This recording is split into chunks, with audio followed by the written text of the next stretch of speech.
All right, today we are jumping headfirst into one of the biggest mysteries in modern tech. There's a new investigation out there that claims it's finally unmasked Bitcoin's creator, Satoshi Nakamoto. And it does it using this really powerful tool for weighing evidence. So, you know what? Let's dive right into this detective story. For years, figuring out who Satoshi really is has been this massive global guessing game. Was it just one person? Was it a whole group of people? This single question has sparked, countless investigations, documentaries, you name it, a ton of conspiracy theories. So, there was this recent deep dive in the New York Times that lays out this incredibly powerful case for one very specific candidate. But, and this is a big but, here's the catch. There is no smoking gun, no signed message from Satoshi's private keys, nothing like that. The entire case is built on circumstantial evidence. And that, right there, brings us to the core question of this whole explainer. Can a mountain of these small, interconnected clues, without that one definitive piece of proof, can it actually add up to something that feels like certainty? Well, let's find out. Okay, to answer that, we are not just going to guess. Nope. We're going to use a mathematical framework called Bayesian inference. And look, don't let the name scare you. Just think of it like a detective's toolkit, a way to put a number on just how much each clue should convince us. So the key concept here is something called the likelihood ratio. For every single piece of evidence we look at, we just ask one simple question. How much more likely would we be to see this clue if our suspect is Satoshi compared to if he's just some random person? A high score means, well, that's a really powerful clue. The whole process is actually pretty simple. It's 3 steps. First, we start with a baseline guess. That's our prior. Then, second, we score each clue using that likelihood ratio we just talked about. And finally, step 3, we just multiply everything together to get our final odds, the posterior.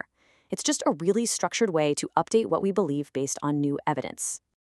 Okay, so we've got our framework all set up. Now, let's actually follow the trail of evidence. And trust me, this is where the case starts to get really compelling. See, the evidence here isn't just one single thing. It's a bunch of different, independent lines of inquiry that all seem to converge. We're going to look at the candidate's background, his technical writings, his ideology, his specific writing style, and some very strange timing. All right, first up, the background profile. And the candidate is a perfect match for what you'd expect Satoshi to be. He's British? Check. He's the right age? Check. He's an expert in the really niche technologies needed to build Bitcoin, fluent in C++, and yeah, he was on the original Cypherpunks mailing list. Check, check, and check. So how rare is that combination of skills in history? Well, the analysis gives it a likelihood ratio of 90. Let that sink in.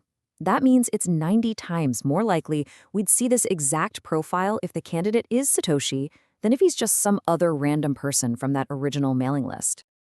Okay, now for the bombshell clue. A full decade before the Bitcoin white paper ever came out, this candidate publicly described a system that had pretty much every core component of Bitcoin. I'm talking everything from hash-based proof of work to Byzantine fault tolerance. It's all there in public 10 years early. The investigation also got really granular, looking at linguistic tics. For instance, they analyzed these really specific, kind of unusual hyphenation errors. Get this, the main candidate shared 67 of Satoshi's exact same errors. That's almost double the next closest guy. It's just like a writer's fingerprint. So this linguistic evidence gets a likelihood ratio of 13. And what's interesting here is that this score was actually discounted. They lowered it on purpose just to avoid any potential bias. So it's a really conservative estimate of how strong this clue actually is. All right, now for one of the most striking clues of all, the timeline. For years, this candidate was a really vocal advocate for digital cash. Then, the moment Bitcoin shows up, he goes completely silent. Just poof. And he only resurfaces 6 weeks after Satoshi disappears for good. The timing is just wild. The odds of that just being a random coincidence are incredibly low, right? The analysis gives this timeline inversion a likelihood ratio of 30. That makes it one of the absolute most powerful pieces of circumstantial evidence in this entire case.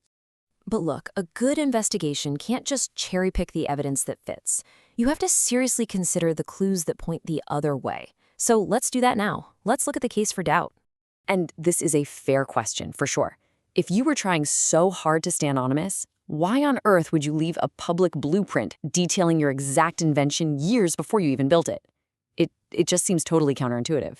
So here's the crucial part. This piece of counter-evidence gets a likelihood ratio of 0.5. Now remember, any number less than 1 weakens the case. So this clue, it literally cuts the total odds in half. And then there's the most obvious counterargument of all. The candidate himself says he's not Satoshi. And he has denied it, repeatedly, publicly, and very, very emphatically for years now. The denials also get a score less than 1. In this case, it's 0.7. And here's why. An innocent person would absolutely deny it, right? But the real Satoshi, well, he might deny it, or he might just stay silent. So the denial actually makes his guilt a little bit less likely. And the model takes that into account. Okay, we've seen the evidence for, and we've seen the evidence against. We've scored every single clue, so let's move on to the final step and see what happens when we multiply it all together. What do the numbers actually say? Now, to be as rigorous as possible, the analysis doesn't just start from one place. It starts from 3 different assumptions, or priors. There's a conservative one, which assumes Satoshi is one of about 620 people on those original mailing lists. There's an informed one, which assumes he's one of 12 known candidates. And finally, a super, maximally skeptical one, that he could be any one of 10,000 computer scientists anywhere in the world. And here is the result. After multiplying all those likelihood ratios together, including the ones that actually reduced the odds, the final probability comes out to over 99.99%. And that's even when starting from the most skeptical position possible. I mean, the math is just stunning. The web of all this circumstantial evidence is so incredibly strong that it produces near certainty. But the crypto world was built on a totally different kind of proof. Cryptographic proof. Keys or it didn't happen, right? So the real question remains, when does an overwhelming probability actually become the truth?